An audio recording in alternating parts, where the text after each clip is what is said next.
પ્રભુ ઈસુ ખ્રિસ્તમાં સર્વને સવારની સલામ.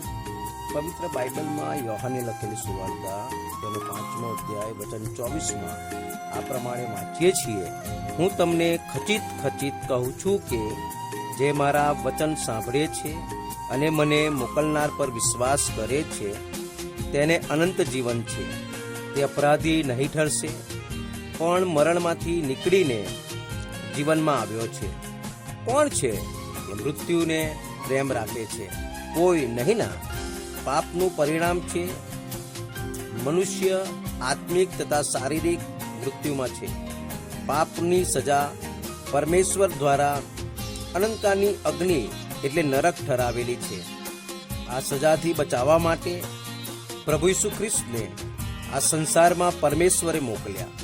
ત્યાં સંસારમાં આવ્યા આપણા તારણને માટે પરમેશ્વર દ્વારા ઠરાવેલ ન્યાયની સજા જે આપણે સહન કરવાની હતી, પણ એ સજા પ્રભુ ઈસુ ખ્રિસ્તે સહન કરી.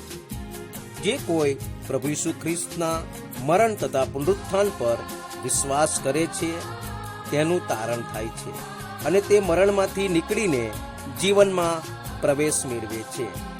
અનંત જીવન તેમનું છે કેમ કે તે ખ્રિસ્તમાં છે. તેના પર સજાની આજ્ઞા નહીં થતી. શું તમે પણ મરણમાંથી નીકળીને જીવનમાં પ્રવેશ કરવા ચાહો છો? પ્રભુ તમારી મદદ કરે. झूठा छे जग